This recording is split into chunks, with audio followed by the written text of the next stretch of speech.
Welcome to Star Wars Lore. Today we'll be talking about 10 surprising facts about Wilhuff Tarkin. Number 10. Tarkin prosecutes Ahsoka Tano. Coming in at number 10 comes to those Star Wars fans who haven't watched the animated series The Clone Wars. Towards the end of the Clone Wars, Jedi Padawan Ahsoka Tano was put on trial after Tano was charged with sedition against the Jedi Order and the Galactic Republic for her alleged role in the bombing of a Jedi temple hangar that killed many clones and Jedi. Our old pal Wilhuff Tarkin was the chief prosecutor in the trial. I ask the court that the full extent of the law be brought down upon you, including penalty of death. Number 9. Darth Vader's true identity. We learn that in the book Tarkin, which takes place approximately 14 years before the Battle of Yavin, that Tarkin is pretty confident that Darth Vader is Anakin Skywalker, the fallen Jedi Knight.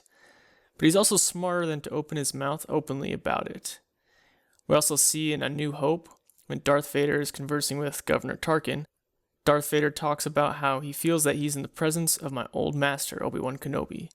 And Governor Tarkin replies that surely he must be dead by now. We learn from these two evidences that it's most likely that Tarkin knew exactly who Darth Vader was. Number 8. Shadow Killer.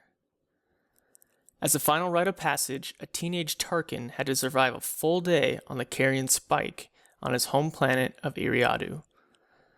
The Spike was home to a troop of Virmoks. The Virmoks were a ferocious species of clawed and fanged primates.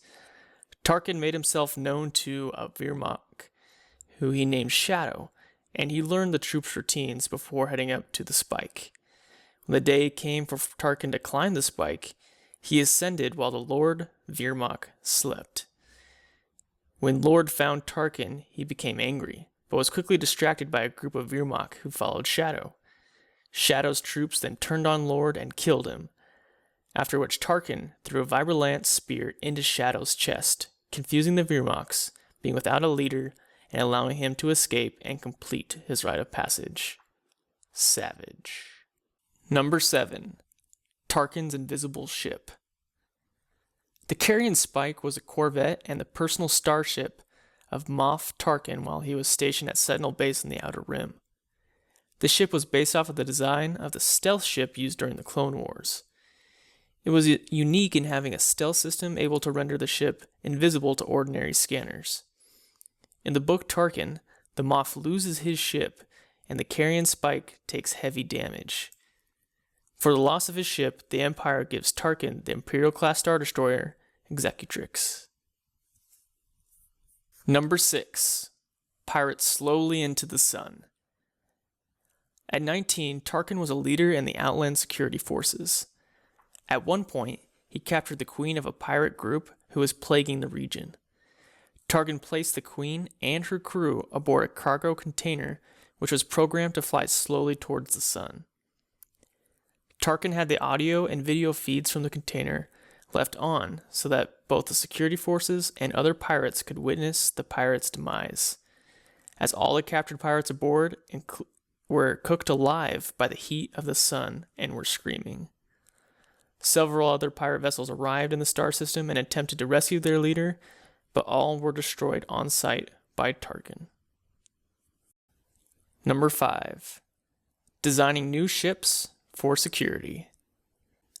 Another accomplishment at age 19 was the fact that Tarkin was even designing new ships for the Outland Security Force. Not only was Tarkin a warrior, a strategist, but also an engineer as a teenager. Number 4. Toppling Chancellor Valorum. Prior to the invasion of Naboo, a trade summit was held on the outer rim planet of Eriadu, which was Tarkin's homeworld. The summit ended with disastrous results. Supreme Chancellor Valorum attempted to investigate the summit, was blocked by the planet's governor, who at this time was no other than Wilhuff Tarkin. Tarkin purposely prevented the Chancellor from investigating in order to weaken Valorum's position. These events hastened the Trade Federation's invasion of Naboo, in which Darth Sidious, who in his public persona was Senator Palpatine, was an ally of Governor Tarkin, secretly engineered the conflict to topple Valorum and become Supreme Chancellor. Number 3. The Empire's first Grand Moff.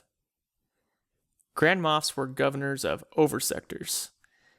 Oversectors and the rank of Grand Moff were both created at the suggestion of Governor Tarkin in the 5th year of Emperor Palpatine's reign. Tarkin became the first ever Grand Moff at the end of the book Tarkin. As a symbol of their charge, Grand Moffs bore a rank insignia plaque with 12 colored squares, a row of 6 blue squares over a row of 3 red and 3 gold ones. Number 2. The Tarkin Doctrine.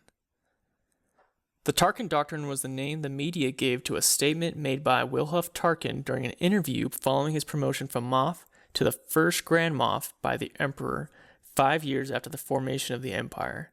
It outlined his beliefs about why the Republic had needed to be unified to the Empire and praised Palpatine for his leadership.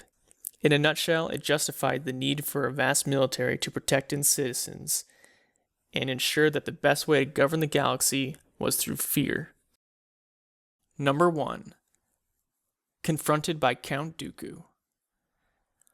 During the Separatist crisis prior to the Clone Wars, Count Dooku attempted to convince Tarkin to pledge his homeworld of Iriadu to the Separatist cause, but Tarkin remained loyal to Palpatine.